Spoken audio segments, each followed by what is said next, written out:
All righty. Let's see. All right, I am live on Facebook and YouTube. So I'm gonna jump right in. And I know that we're waiting on some people to come in with us. But I have a whole lot to cover, so I'm gonna jump right in and waste the airtime because the video, of course, will be posted on and Facebook. All right. So, a whole lot to get into. What I'm going to do is just start by talking about things that are not very, very informative because I want to wait until there are a lot more people in here before I start digging into all of the good information and resources that I got from the 2-day conference that I went to earlier this past week. The first thing I'm going to talk about, and I'm getting right to it because I have a whole lot to cover and I really want to get done within an hour. And I also want to be able to answer questions if anybody has any questions. So I have papers everywhere. So I'm just going to start out an update about counseling. This is my fourth. I went to counseling last Friday. It was my fourth time going to counseling. I still kind of feel the same way about it. I just don't feel like it's very helpful for the issue that I'm going through. But things are getting better. And next session, we're supposed to talk about my family life and how it impacts the issue that I've been going through. So I'm still not completely sold on counseling for my issue. Now, like I said, I hadn't told y'all what the issue is, but for anything, and mine isn't depression or anxiety or anything really, really, really traumatic. So I'm not saying that counseling is bad or anything like that. Of course, I'm not saying that. I'm a social worker. And I'm just saying my experience personally, and this is my third time seeing a counselor in general. So I've gone to counseling when I was in college. I went once and I didn't really know why I was going. I just went just because it was there as an option. And I had some issues with my dad. And so I went, and then I never went back. And then I went back in like 2016 for a family issue. And I really think that if I had a good therapist when I went in 2016, I would have continued to go. But the therapist that I had in 2016, she was not a good mesh. She wasn't a good match for me. And so I should have just continued to try to find somebody to help me through that issue. But for the current issue I have right now, I'm continuing to go. I'm going to go for all 6 sessions and see what happens. But that's an update on counseling. I still encourage everybody to go and get a therapist if you can. If you have any childhood trauma or current trauma or just anything that you need someone to talk to about that's going to be neutral, I definitely recommend going to counseling. And it is therapeutic for me when I go see my therapist just to talk to her about just stuff that's going on in my life. And she does make me think about some things and how certain things in my life end up tying to the current situation that I have going on. So anyway, counseling is good. I'm definitely encouraging counseling. If you have an issue, if it's family issues, parent-child issues, relationship issues, past trauma, all of that, definitely recommend for you to go.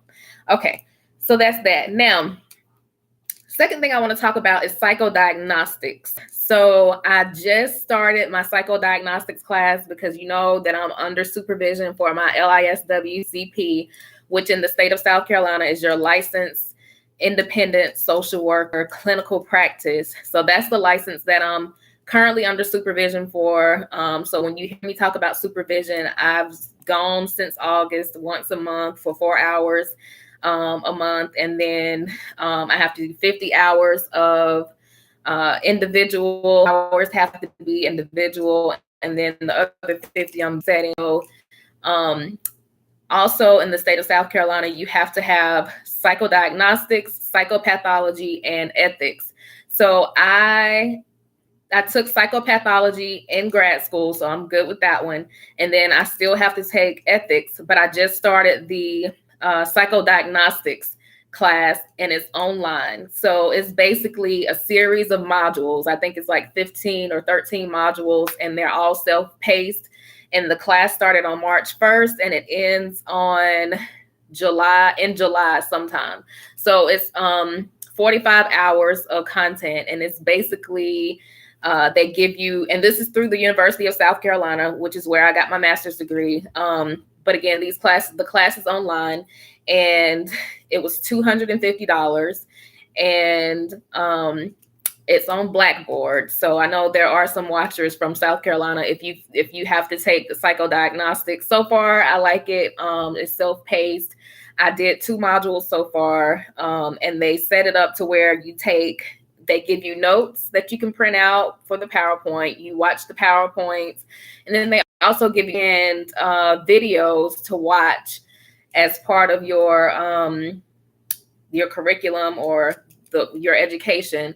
And so at first I was kind of like, I don't know, but I've been taking a lot of notes, and most of it right now is just general information about doing interviews and assessments and learning terminology and learning how to use the DSM-5 and that kind of thing. But again, I'm only on module 2. So they had some videos from YouTube on there. They had TED Talks on there. And they talked about the mental status exam, the mini mental status exam, and all of that kind of stuff. So I think that the class is going to be good. I'm enjoying it so far. I'm looking forward to learning. And I always feel like I'm able to learn when I'm not in school, because I felt like when I was in grad school, I was just learning stuff in order to regurgitate it out and pass a class and make an A and graduate. So now that I'm actually working and I'm taking this class, I feel like I can actually learn and teach myself, because it is online and because it is self-paced. I feel like, I'm going to actually learn something and be able to apply it. So I think everything is coming together with me getting my independent license, which I'll be able to sit for hopefully sometime late next year. So I'm excited about that. Just getting things out the way. If you are going for your advanced license, or the license that you have to get in your state, that's after your master's degree license. So after the LMSW, whatever license is next after that, I strongly encourage you to go ahead and jump on it, because I procrastinated for 2 years. And I wish I would have just gone ahead and gotten it started, but I didn't. So I'm started now, and I've been starting, and I started back in August. So I'm really glad about that. So just starting is the first step. So if you've been contemplating and thinking about whether or not you want to go for your advanced license, and whether or not you want to get supervised and get all these hours in and all these additional classes and that kind of thing, I say go for it, because you're only wasting time if you don't. If you really want, and also I have friends and colleagues who are a little bit older, and they are like, well, maybe I should, maybe I shouldn't, I don't know, and that kind of thing. Go for it. Like, it doesn't matter if you are right out of grad school. It doesn't matter if you went to undergrad and then grad school and then you got yours and you're still in your 20s and all that kind of stuff. None of that matters. If you are in your 40s, 50s, 60s, or whatever, and you want to be independently licensed, do it. Like, go for it. And that's just because it's never too late. And we're all social workers, so it's never too late to help people and to help yourself, because I'm learning a lot about myself and my family and the people around me through this whole process. So that's that. Also, I wanted to talk about the social work meetup or retreat, as I'm calling it, whatever y'all want to call it or refer to it as. So I put a poll on the Facebook page, and I got about 17 or 18 responses to see who would be interested in doing a meetup. So I have a lot of people that are from up north, and I have some people that are from down south, and then I have a couple people that are kind of in between. So let's see, I just got a notification. I don't know if somebody's asking a question or not. Okay, maybe not. Okay, so this is what I'm thinking. So I have a lady that actually, I said that she lived in Connecticut last week, but she actually lives in Illinois. So she's going to help me plan, whatever meetup we have. But since I looked at the poll and I got the responses, I'm thinking that maybe we should have 2 different meetups. So this is another poll that I'm going to put on the Facebook group after the Sunday social is over, to get an idea of what your thoughts are if you want to do a meetup. So I have responses from people in Massachusetts, Pennsylvania, Connecticut, New Hampshire, Rhode Island, Maryland, and those are up north. And then I have someone responded from Kentucky, and then I have North Carolina, Alabama, South Carolina, and Mississippi. So my thought is that if we're going to do a meetup, we could do 2. We could do one that's kind of for the people up north, and we could do one for the people that are down in the South. Or we could do one and we just kind of meet somewhere in the middle and bring everybody together. So that's what the next poll is going to be. And please answer it so that we can go ahead and start planning. So my thought is that if we have a meetup separately, 2 different meetups, it would be I would think that it would be a good idea to do the meetup for the people in the southern states, the North Carolina, Alabama, South Carolina, Mississippi. I think that we could probably do that one in like June, and that we could meet in like Georgia or Tennessee or maybe Florida. So I'm just throwing this out there. Again, I'll put it in the poll after I end this live tonight. And then for the people up north, the people in Massachusetts, Pennsylvania, Connecticut, New Hampshire, Rhode Island, Maryland, I'm thinking that one could be in September, since, can't do both of them close together. And that one could be in either New York or Washington, D.C. So I'm just throwing ideas out there. Or again, the third option would be that we all just meet somewhere centrally located in September, and it can be in Washington or wherever. So that's just what I'm thinking about right now. So I'll just put a poll out there on the Facebook group and ask y'all what y'all think would be the best thing to do. And then we'll go from there once we see what people think or what they want to do. And then we'll figure out where and the dates and that kind of thing. So that's that. And again, Misty is in Illinois, and she'll be helping me plan that. And if we have 2 separate ones, if anybody is down in the southern part of the country, then somebody can volunteer to help me, or a few people can volunteer to help me with that as well if you want. Okay. So another thing that I wanted to talk about is someone asked about the KSAs. So let me pull the KSAs up. So I have a video on the KSAs on the Day-to-Day Social Work YouTube channel. And let's see here.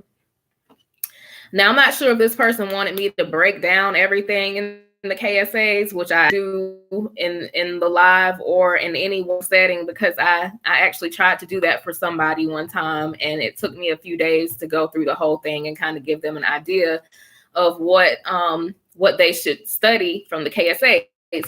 So the KSAs, of course, are knowledge, skills, and abilities, and they have one for the bachelor's level, master's level, and the clinical level exams. And it's basically an outline of what to expect on the exam. So if you pull the KSAs up, and I'll put a link to the KSAs on this in the description box once this live is over. But if you pull it up, it's 9 pages, and 9 pages doesn't really sound like a lot.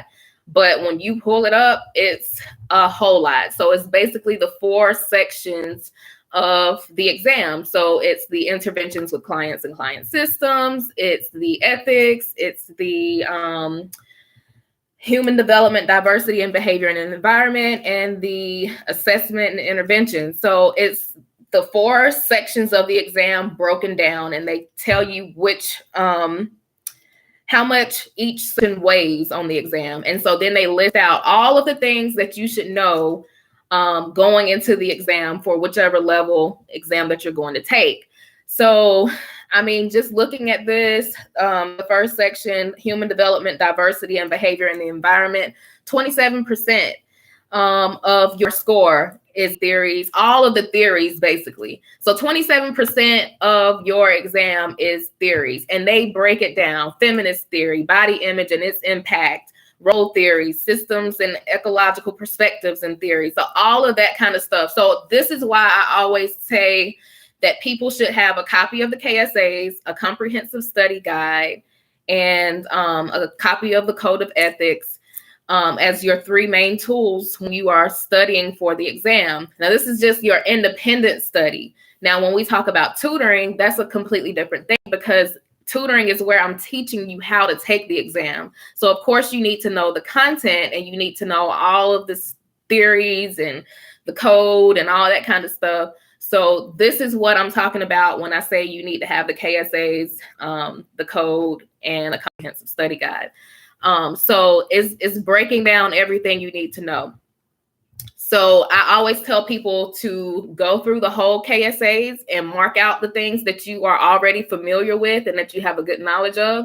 And then if you are not familiar with something, highlight it. And then that can be your outline of how to pull everything together, because we know that there's so much information, it can become overwhelming. There's a lot of content, and it's just a whole lot, and you get overwhelmed. You don't know where to start.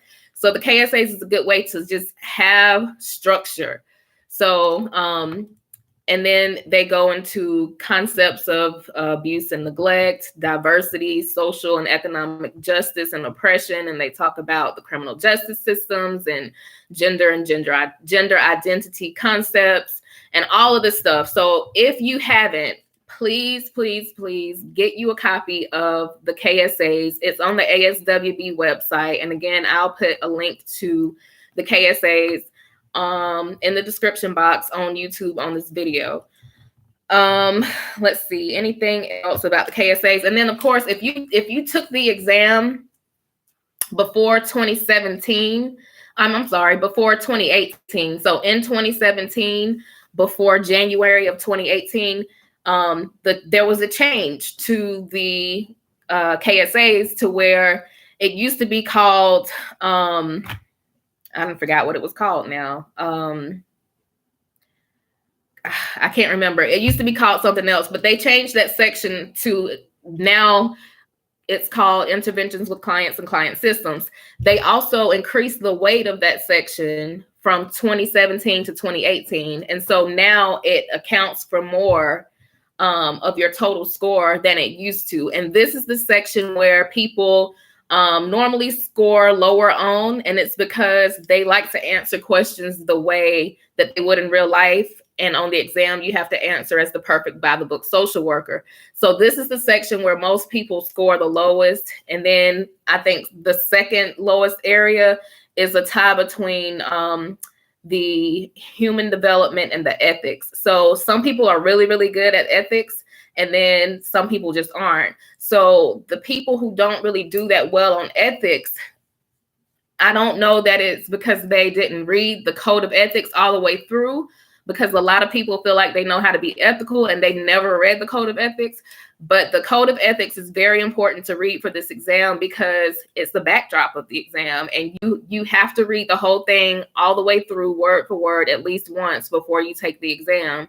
Because yes, we know how to be ethical, and yes, we know not to share people's information and to be confidential and that kind of thing. But there are some specific things in that code that we need to know for the exam, word for word, that we don't really encounter every day on a daily basis while we're practicing in the field. So make sure that you read the Code of Ethics. And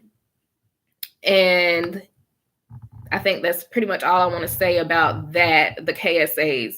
So I'll make sure to put that link in the description box. Any questions or comments before we move on to the next topic?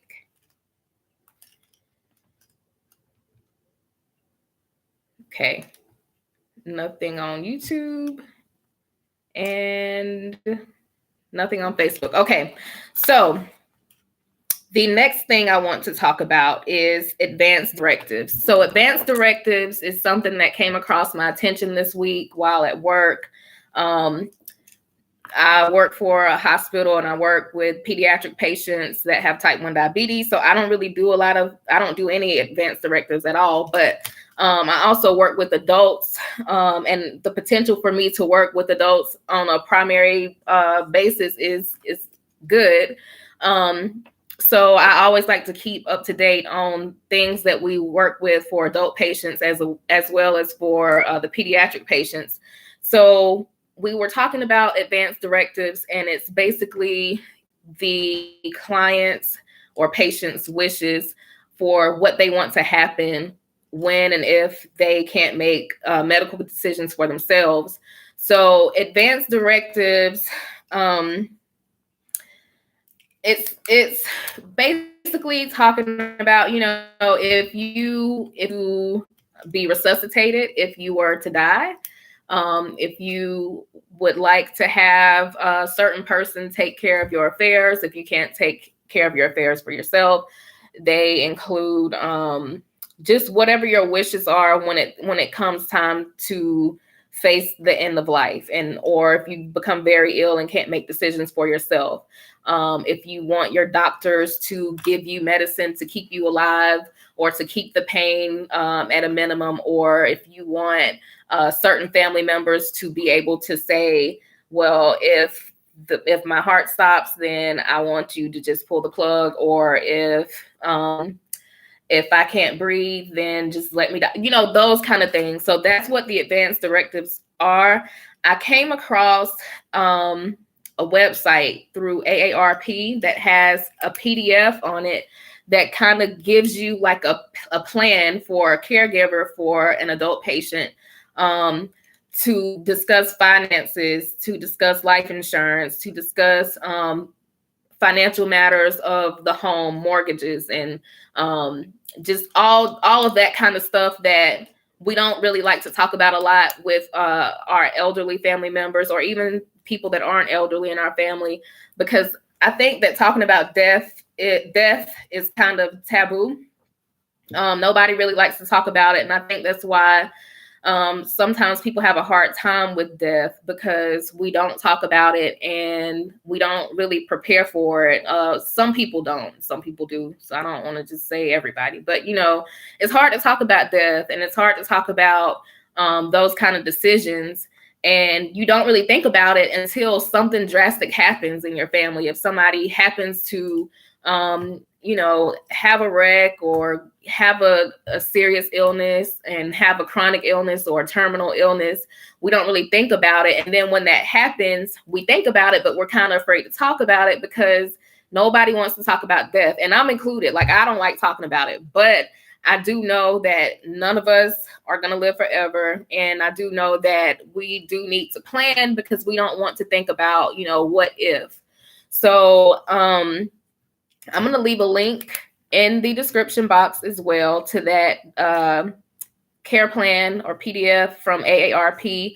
And if you have any questions about advanced directives, it's a really good document, and it walks you through the steps of how to approach the conversation with a loved one, the things you need to talk about, and just makes it easier to talk about death.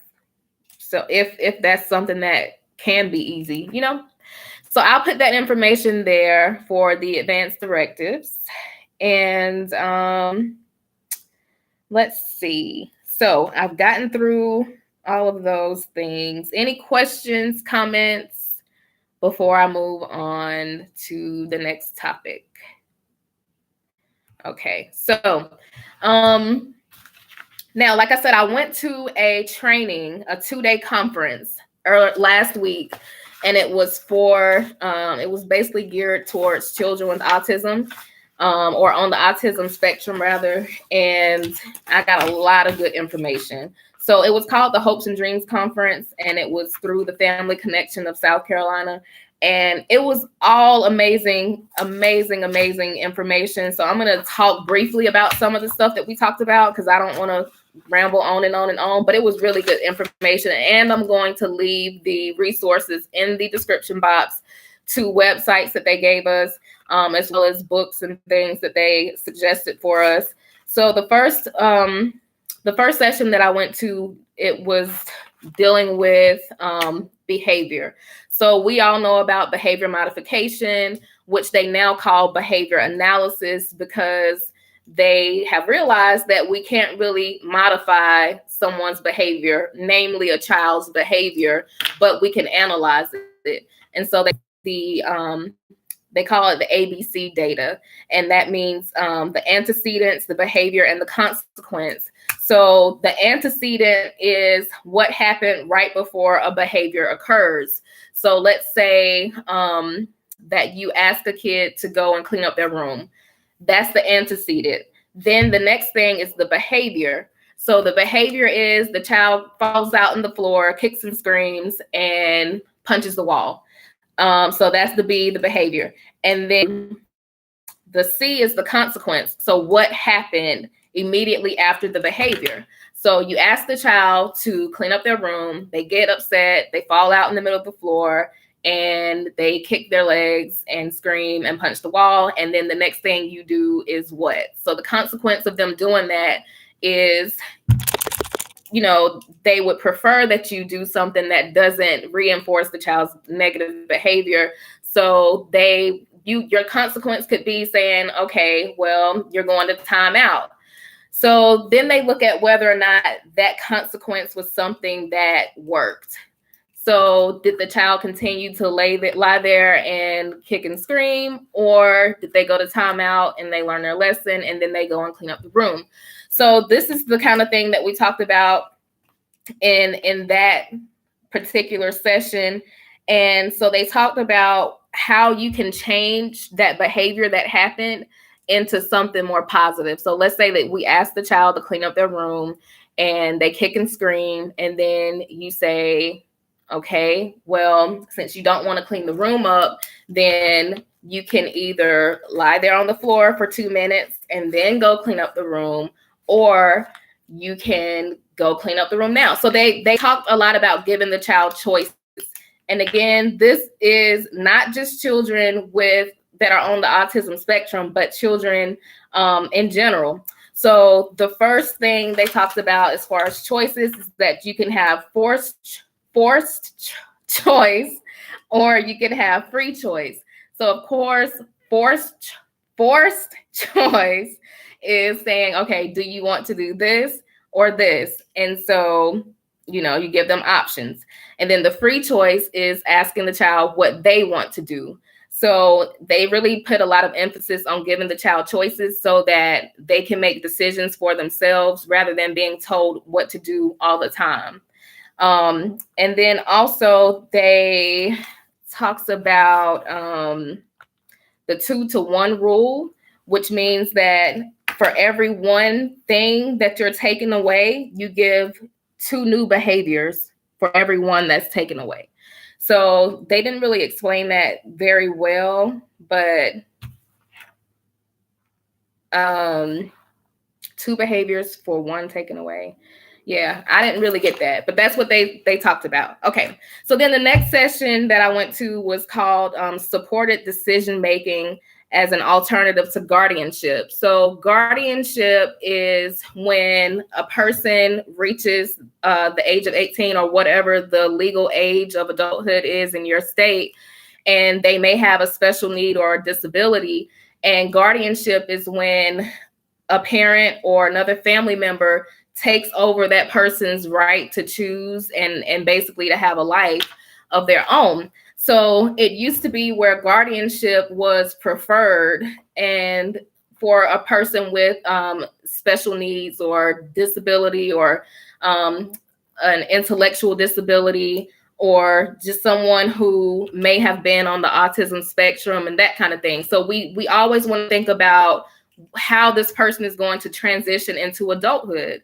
And we should start thinking about that very early on, because it's inevitable. So if a child has a disability or delay, or is on the spectrum, what do you think their life is going to be like once they turn 18? And even though they have a disability, they're still an adult. So it was said that back in like the 70s and 60s that the go-to decision was to institutionalize. And so they've really gotten away from that here in the modern world, because just because someone has a disability or is on the spectrum, we know that that doesn't mean that they should be institutionalized. We always want to give them self-determination. And so that's what the supported decision making is about, as opposed to guardianship. And when you see guardianship, that means that all of their rights are taken. They can't make any decisions for themselves, financially, medically, when it comes to relationships, when it comes to driving, they can't drive. Like, all of their rights are taken away from them in guardianship. And so supported decision making, and I'm going to give you the website to it's supporteddecisionmaking.org, that breaks all of this stuff down and shows you videos and that kind of thing. So with supported decision making, the person can still be an adult. They don't have to give up any of their civil rights or anything like that, and they can still live, of course, with the help of a family member or a caregiver, without just giving up all of their rights to everything. And so I think that that's more humane, and that gives the person more dignity and lets them see that they can make their own decisions. So you have two different kinds of decisions. You have surrogate decisions and supported decisions. So surrogate decisions are decisions that are made for you and are basically guardianship. And then supported decisions are self-made, but you have support from other people. And so that's the kind of decision making that they want to push people towards when thinking about transitioning from childhood into adulthood, for a person who has special needs or disability or who is on the autism spectrum. So there are different forms of surrogate decision making. And again, these are the decisions that are made for the person. So you have guardianship, you have conservatorship, power of attorney, representative payee, and the Adult Healthcare Consent Act. Let's see, there's a comment here. This might be off the subject, but when using the acronyms, is top from bottom or bottom from top? Thanks. Okay, we'll get to that in just a second. But yeah, so surrogate forms of decision making is, again, when someone is making a decision for the person. So with the guardianship, it's just all of their decisions as a person are made by someone else. The conservatorship is all the financial decisions are made for that person by someone else. Healthcare power of attorney, that, as it sounds, is someone who makes the healthcare decisions for the person. They make their appointments. They can have access to their medical records. They make decisions on treatment and therapy and that kind of thing for the person. Representative payee is someone that's appointed to have access to and distribute funds from the person's Social Security check and funds. Okay, so then you have to be incapacitated, and the person has to be incapacitated in order to qualify for guardianship. And the courts are responsible for making the decision on who the person is that will be the guardian for the person who needs guardianship. So a parent can go and petition the court for guardianship for their child, but if the court doesn't deem that person fit, or if the court doesn't decide that this is the best person to care for this person and make these decisions for the person, then the court can appoint somebody else that's not even in the family to care for the person and to make these decisions for the person. So you really have to be careful, because some people will, of course, try to take advantage of being a guardian for someone. So everybody doesn't have good intentions. And so when we think about it, a parent, or let's say the parents aren't around and maybe it's an extended relative like an aunt or an uncle, they might go into the court and petition the court to become a guardian for a person who maybe their parents passed away and that aunt is the next of kin, they might go and petition the court for guardianship, but their intentions might not be good. They might know that this person gets a Social Security check or some other disability income, and they want to use that money. So the court will do an investigation or appoint someone to do an investigation, or, you know, to look deeply into this person and see if this is the best decision for, this is the best person to make decisions for the person with the disability.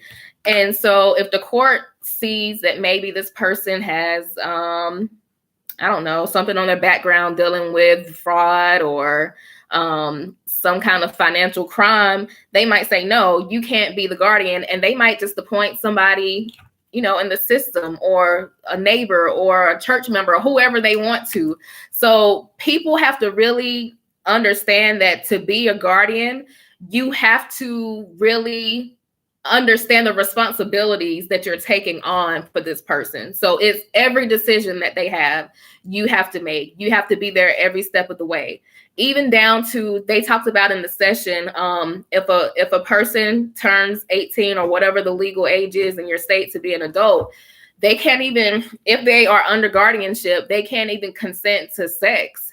Like, so, but you know, a person is a person, and all people who have a disability or a special need or a cognitive delay, some of them are highly functioning, and they might meet somebody and decide that they want to have sex. So what if they go and they have sex, and then they're under guardianship, and then the person who's the guardian says, well, hey, this person was raped because I didn't give consent for this person to go and have sex. So it goes into a whole lot.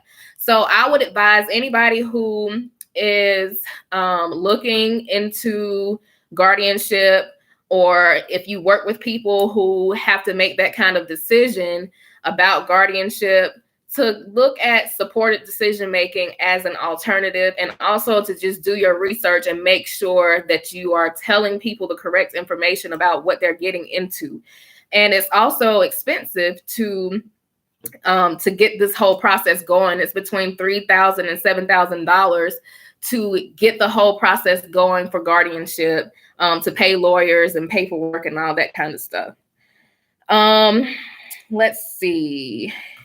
So then, of course, they talked about how there was some new act or a part of the act where in 2019, now they're making it where all of the decisions are not made for this person by the guardian. They now have to go line by line through a document, kind of like, let's see.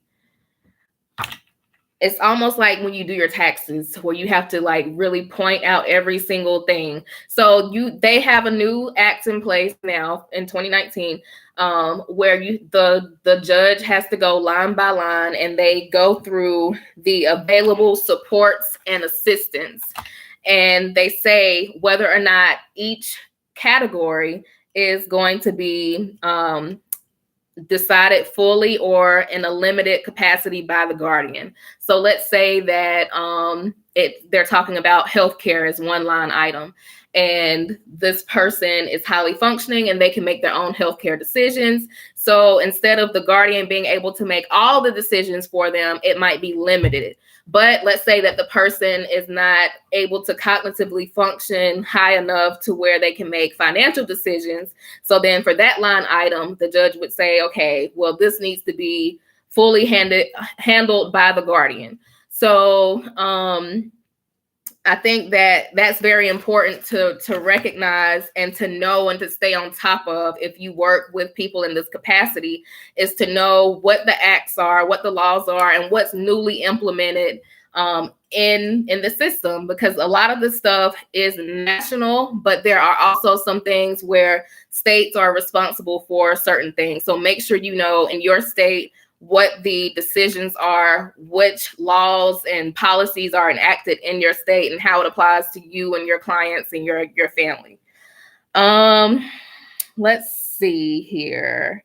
So they, of course, talked about how self-determination is the main goal here, and how supported decision-making is healthier. It gives the client a higher quality of life. They become more independent.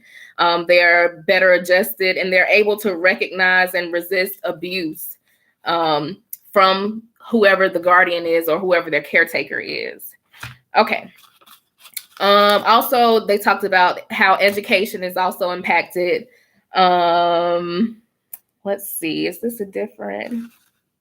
No. So they talked about education, relationships, and finances. So they talked a little bit about IEPs for supported decision making, because if you have an IEP, you in most states, and probably, I don't know if it's a national thing, but you can stay in school until you're 21 if you have an IEP. So a guardian would also make those decisions for the patient or the client. Now, okay. So then we talked about the South Carolina high school credential, and I know a lot of you aren't from South Carolina, so I won't get into a whole lot about this, but it's also something that may be similarly implemented in your state. So I'll just say this. In South Carolina, it used to be where you could either be diploma track or you could get a certificate of attendance if someone had an IEP or was on the spectrum, or someone who had a disability. And it's probably the same in a lot of schools throughout the nation, where you could potentially, where you could potentially, I don't know what that beep was for, just get a certificate of attendance. And so the conversation in that session got a little bit heated because there were parents also at the conference, and rightfully so, they were upset about some of the education policies, but they were upset at the wrong person because they were really lashing out at the presenter, and the presenter couldn't do anything about it. So it was misplaced anger. But things got a little heated in the conversation. But I could definitely understand how a parent could be upset that their child may have an IEP, and an IEP is an individualized education plan. It may be called something else in your state, but it's basically if a child is assessed and they are found to have a learning disorder or some kind of special need or disability, they have the right to accommodations and different modifications to the curriculum, which would then take them off of the track of getting a diploma and graduating from high school, and then could potentially put them on the track to just getting a certificate of attendance. We know that some people who have disabilities or special needs, they can be highly functioning, and it really doesn't seem fair that they would go to school for 12 years and only get a certificate of attendance as opposed to a high school diploma. So for the 2018-2019 school year in the state of South Carolina, they implemented the South Carolina high school credential, which is kind of in between the diploma and the certificate. So it's more vocationally focused, and they kind of teach. The student will still go through different courses like English and math and social studies and social sciences and that kind of thing, but they're not functioning on a high enough level to get the high school diploma, but they're functioning, more highly than someone who would only be able to get the certificate of attendance. So they kind of made this to put it right there in the middle. So they actually teach them a lot of things that I think a lot of students in regular classes could benefit from, like how to write resumes and emails and balance your bank account and all these kind of things. And they also have kind of like an internship that the student would go to earn work experience and hours, and sometimes even pay, so that when they finish with school, they still don't get a diploma, but they get the high school credential, which would make them employable. And the certificate of attendance doesn't necessarily make them employable. So they put something right there in the middle so that these children can graduate and still be able to work. So things got heated in that session. And again, I won't go too far into it because it's specific to South Carolina. And I know a lot of you are not in South Carolina, so I won't go into that. But I will put, again, some information to a website that you could potentially, oh no, that's specific to South Carolina too. So I will still put that information there because I know we do have some people in South Carolina, but it's not specific to all of the states. Then I went to a breakout session on, it was supposed to be how parents prepare financially for having a child with special needs. This session was not really beneficial for me. The only thing I got from that session was 2 books that might be helpful. One is called Thinking Fast and Slow by Daniel Kahneman, and then the other is called Nudge by Richard Thaler. So I'll put those in the description box, but it's basically 2 books that deal with socioeconomic preparation for having a child with special needs and disabilities. So that was that. Okay, so then the second day, we talked about ADHD. So I learned that, and maybe y'all already know this, but now it used to be where you could have ADD or ADHD, but now they've meshed them all together, and now you can only have ADHD technically, and it's a spectrum, and it depends on the level of functioning. So we don't have ADD, which is attention deficit disorder. We have ADHD, which is attention deficit hyperactivity disorder. So, okay. So there are 3 categories. You have inattention, you have hyperactivity, and you have combined. So, and this is all in the DSM-5. So I'm not going to go through all of this and bore you to death. But these are the kind of things that we look for. So for inattention, you need to have 6 out of 9 of the following, that I'm just going to read them out really quickly. I keep getting the buzz, and I don't know if that's a question that somebody is asking, or I don't want to miss any questions. I wish I could see comment on here, so I don't know. But if there are any questions and I'm not able to see them and you're on Facebook, just put it in the comment section and I'll address it after I get off. But you need 6 out of 9 in order to qualify for ADHD. And it says if you're 17 or older, you only need 5.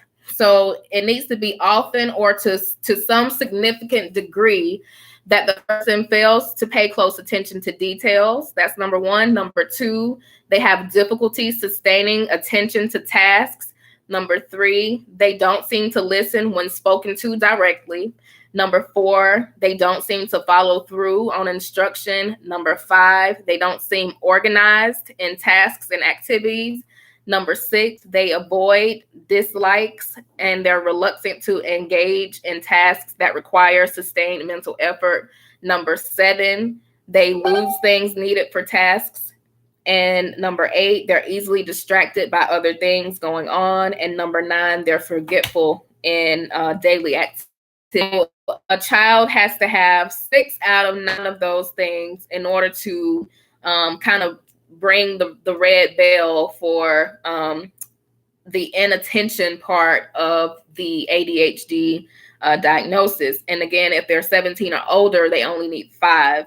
So these are things that I'm pretty sure that y'all probably already knew, though. I mean, failure to pay close attention to details. So if you have a child and you're trying to point something out to them or they're describing something to you they don't really pay a lot of attention to, like maybe it's a ball that has polka dots on it and they just see a ball. They don't see the polka dots, or they don't describe the polka dots to you, or they have difficulty sustaining attention to a task. So you're trying to get the child to do their homework, but they're all over here wanting to play the game, wanting to look at TV. And it's not just that they want to play the game and look at TV, because most kids do, and most kids are like that, but it's like it's really hard for them to focus on their homework. Like they have to go and do something else.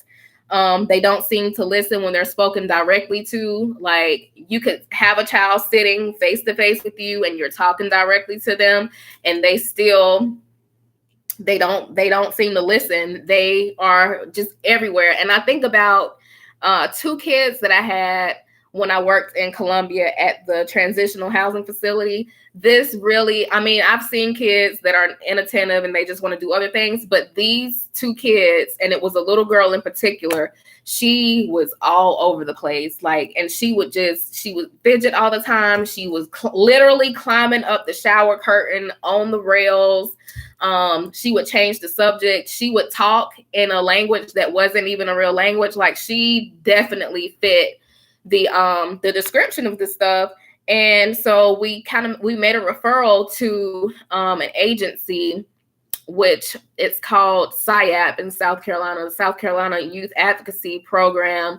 And they focused on behavior modification. But like I said earlier, I learned in the session that I went to that it's not called behavior modification anymore. It's called behavior analysis, because you really can't modify someone's behavior. Like, there's nothing that you can do to actually make someone change physically. I mean, yes, you can do treatments and therapies and that kind of thing to kind of change their behavior or modify their behavior, but they are now calling it behavior analysis because you look at the ABCs, the antecedent, the behavior, and the consequence, and then you change your approach to that child to hopefully get a desired behavior instead. So that's that. And then they have the hyperactivity, impulsive category, where they fidget their hands and feet, they squirm in their seats, they leave their seat in class or any other place where they're normally expected to sit still. They run or climb excessively in inappropriate situations. They have difficulty playing in leisure quietly. It says they're on the go, and they are often driven by their motors, so arms, legs, that kind of thing. And y'all, I was taking notes so hard, I can barely even read my own notes because they had a PowerPoint and I was like just scribbling. So some of the stuff, I can't even read it myself. It says they talk excessively. They blurt out answers before questions have even been completed. They have difficulty waiting their turn, and they interrupt or intrude on others. And so actually, the little girl I was just telling you about, she fits this category better than she fits the inattention category. So, and again, they have to meet 6 out of 9 of those to fit into that hyperactivity impulsive category. And then it said that you have to answer these 3 questions. Are these behaviors and symptoms before the age of 12 in more than one setting and significant and has a significant and negative impact on social and or academic functioning? So all 3 of those questions have to be answered, and they have to be yes in order to follow through with that diagnosis of ADHD. So it has to be before age 12. And it has to be in more than just one setting. So it can't just be at home or just at school or just at grandma's house. It has to be in more than one setting. And it has to have a significant and negative impact on social and or academic functioning. So the kid could be running around wild and stuff, but if they're fine socially and they're fine academically, hey, maybe they don't have ADHD, maybe it's something else. And of course, we know that we always rule out medical. See, this is the stuff where regular information is coinciding with the exam. So we know on the exam, we always rule out medical conditions first, especially if we have a new patient or a new client that's presenting with symptoms. So let's say that this kid is talking excessively, they're blurting out answers before you even finish the question and all that kind of stuff, but they haven't been doing this before the age of 12, and they only do it at their grandma's house, and they don't have a significant impact on their social or academic background or functioning rather, then we might need to look at something else. So what else could this be? So then we probably should have already ruled out medical, but we need to start thinking about, okay, what's going on at grandma's house that's causing this child to act this way only? And it's not impacting her anywhere else socially or academically. So that's important. Okay, so the time is going, so I'm gonna I'm going to go through some of this. Well, actually, I don't want to take up a whole lot of time. And I know that somebody had a question, and I have some other stuff. So I'm going to save this other stuff for next Sunday because I still have a lot, and I don't want to forget the other stuff that I want to talk about. So I'll pick up on accommodations and 504 plans and IEPs next week. But the other thing I wanted to talk about was the Dirty John, the Dirty Truth documentary that was on YouTube about narcissists. So I put that in the last Sunday social, and I also put it on the Facebook group earlier this week. And I'm just wondering if anybody had a chance to look at that on YouTube or Netflix. So it's called Dirty John, the Dirty Truth. And it was about a guy who was a narcissist. And he was killed by his girlfriend's daughter because he went after the girlfriend and couldn't get to her. And then he ended up finding the daughter, got into a tussle with her in a parking lot, and she ended up stabbing him and killing him. So did anybody get a chance to watch that? And if not, then I'll just talk about it a little bit. And hopefully you'll go and look at it if you have time. So I don't see that anybody looked at it. So yeah, basically in a nutshell, what happened was this guy, he had been married. He left his wife suddenly after she had their 2 children. And then he ended up going to jail for something. I forgot what he went to jail for. He gets out of jail, and like a couple days later, he meets this woman who's an interior designer, and she's very well off, doing well for herself. He starts dating her, and within like a short amount of time, I'm thinking it's like a month or so, he convinces her to go to Vegas, and they get married. So he told her that he was an anesthesiologist and that he, had this great life, but he didn't have a car. She had daughters that were adults, and they immediately saw these red flags, but the woman didn't see the red flags, or maybe she saw them and she didn't want to see them. So she continued to date this man. And he had been shooting up drugs and stealing drugs from the hospital. He actually had some degree in an anesthesiologist. I think that he was a nurse. I think that his former wife was a nurse, and she helped him become like a nurse anesthesiologist or something within that realm, but he wasn't an actual doctor. And so he had been using this woman for her money, just controlling her life and making sure that she didn't have any contact with her adult children and all of this stuff. And she ended up putting cameras in the house, or he put cameras in the house, but he didn't realize that she could see him as well. And so he would get dressed in his scrubs and act like he was going to work. But she looked on the camera and saw that like an hour later, he would come back to the house and sit there and play video games and just chill out at the house. This grown man just saying that he was a doctor and going back to her house and just hanging out. He had been to jail, and somebody wrote him a letter from jail. And that's when she started being curious, and she confronted him about the letter and wanted to know like who this person was writing him rather from jail. And he blew up on her and got pissed off for her asking about it, and all this stuff happened. It's a whole bunch of stuff happened that normally happens with narcissists, lying and all this kind of stuff. And then at some point things came to a head, and she put him out. And then for some reason I think he set her car on fire, and that's when she realized that he was really dangerous. And she moved him into a house somewhere away from them and said that she just wanted him to keep the house up so that he could stay away from her. And then things got crazy, blew up. And then he went and found her daughter and attacked her daughter in the parking lot. And the daughter stabbed him in the eye and stabbed him, I think it's 13 times. But the one where she stabbed the eye was the fatal stab wound, and he ended up dying. So it's a really good documentary on Netflix in some places and on YouTube. And I have the link, and I'll put the link again if you want to watch it. On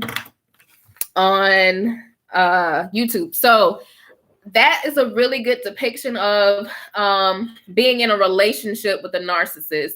And the woman had no idea. Like, she even said that when she married him, she was asking herself at the wedding, like, what the hell am I doing? Because she had only known him for a few weeks, and then he convinced her to get married. So he immediately acted like she was his soulmate, and that this is the love of his life, and he got out of jail like 3 days earlier, and all of this stuff. So, I mean, and this is it's a true story, and it was all over the news and all this kind of stuff.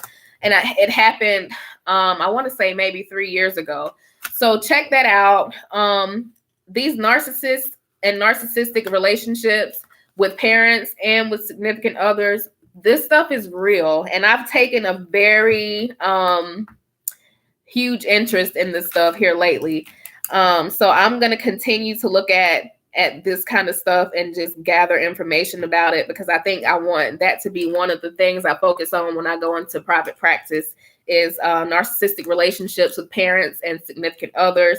But there was a song by Prince, and I know some people are so crazy about Prince. I'm not a Prince fan at all, but I saw him perform in person one time before he died. But some people love him. Some people are just indifferent about him. I don't care one way or the other about Prince, but he has a song called Strange Relationship. And it really describes the relationship with the narcissist. I won't say to a T, but it's a really good song to listen to if you want to kind of get an idea of what it's like to be with a narcissist, the cycles of the love bombing, and then the devaluation, and then the discard, and it goes over and over and over again. It's almost like the cycle of abuse with domestic violence, where you have the honeymoon phase, and then you have tension, and then you have the violence, and then it starts over. So it's very similar to that. In the narcissistic relationships, they're not all abusive physically, but definitely psychologically and mentally they are. So you could see how those two cycles go hand in hand. Love bombing and the honeymoon phase are pretty much the same thing. And then the tension in the domestic violence cycle is when, okay, we just got out of the honeymoon phase, but now something happened. Tension is building. I'm walking on eggshells around this person, whether it's a man or a woman. And things are building up, and now he or she is going to be violent with you. Same thing with the narcissistic abuse cycle, where you have the love bombing, where this person is your soulmate, and he or she feels like, you are the person for them. They need to get married. They're so in love. They buy you things. They gift you with this. They take you on these trips and do all of that. Then they start devaluing you because it's something about themselves, and it's something that they see in you that they don't like. And so they have to make you emotionally dependent on them, and they have to keep you emotionally dependent on them. So they start to devalue you, and they have you questioning yourself and questioning your sanity and questioning, did this person say this, or, did they do this? And they lie pathologically, and they cheat and all that kind of stuff, but they have you thinking that they didn't, and they use words against you, and they really have a big play on words and trying to get into your mind psychologically to make you think that you're crazy, when in actuality they're the ones that are crazy. But we won't say crazy because we're social workers, when in reality they're the one with the mental illness and they need help. And it really is fascinating. And then so they devalue you, and then when you're no good for them, when you're not their narcissistic supply anymore, they discard you and leave you there shook, like you're just confused and you're trying to figure out what the hell happened and what you just experienced with this person. So it's all the same. The narcissistic abuse and the domestic violence abuse cycles, they're kind of the same. So lastly, tutoring. I'm back live tutoring again. So what I'm doing is I'm recording the new material. So that will be a part of I have three or four new sessions. So those are going to be added to the pre-recorded tutoring package, and the price will stay the same. So right now, the pre-recorded tutoring package is only $150 for the 9 question sets, 10 videos, 5 sessions, 106 questions, over 7 hours, and 45 days access. Once I get all of this stuff recorded and I add the additional 3, I think it's 3 or 4 sessions, the price will go back to the regular rate of $250, but I'm not going to increase that rate, even though I'm adding on 3 or 4 more sessions to it. And then also, I'm looking at doing some things a little differently, because I know $250, even though that's a great rate and you're getting quality information, and I'm adding 4 more sessions to what was already 5 sessions, like I said, 5 sessions, 10 videos. Now it's going to be 5, 6, 7, it's 8 or 9 sessions with 13 or 14 videos.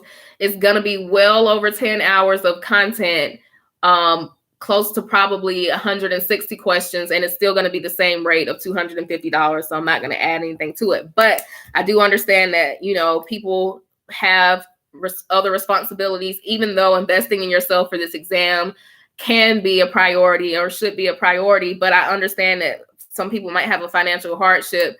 So I'm looking at different ways to kind of make the price less for different options.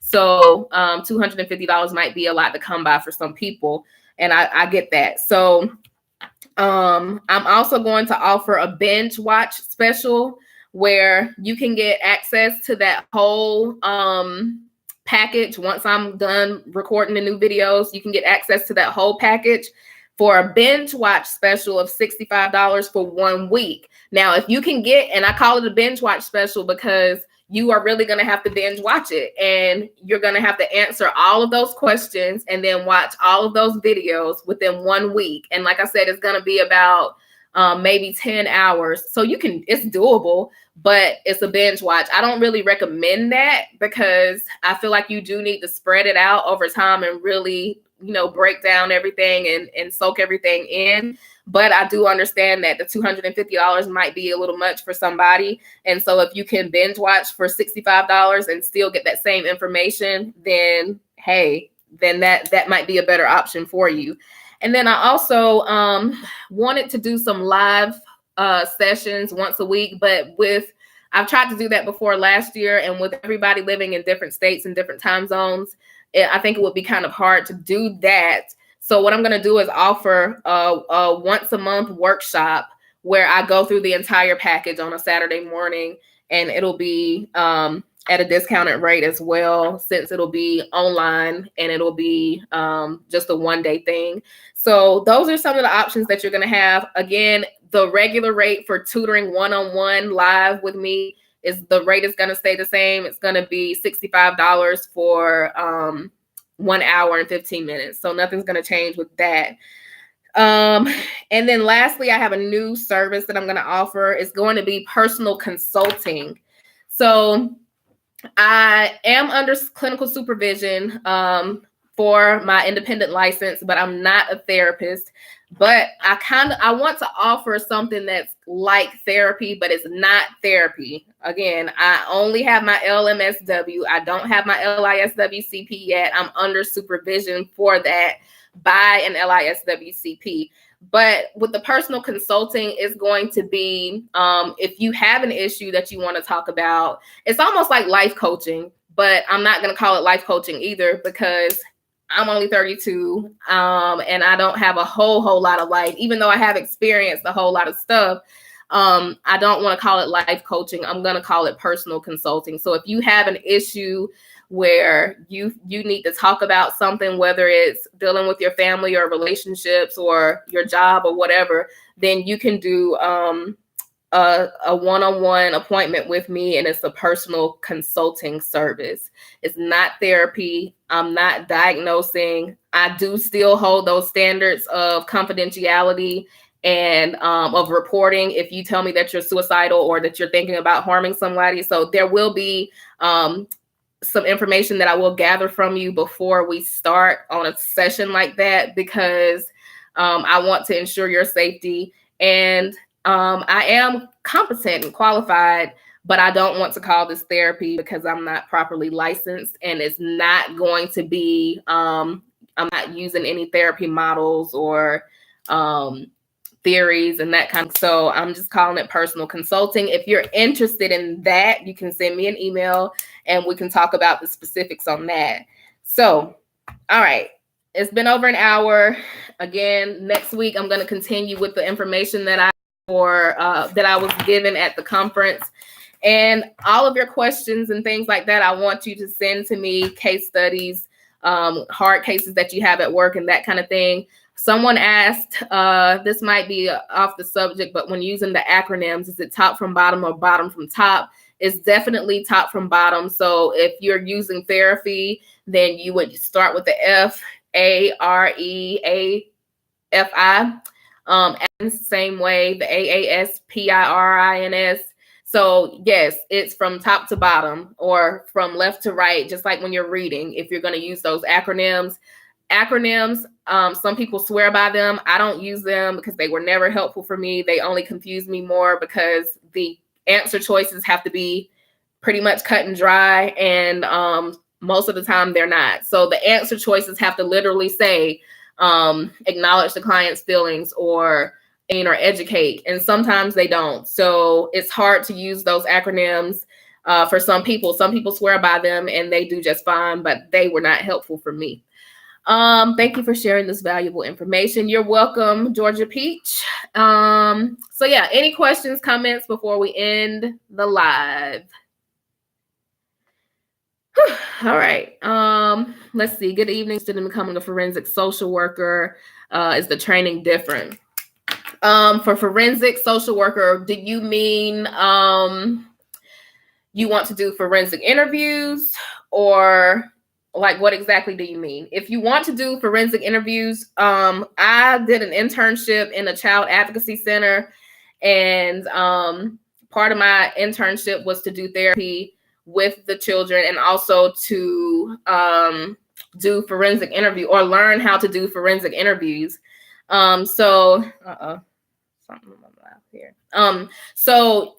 the women that I work with at that child advocacy center, they had to have a master's degree and they had to have a license.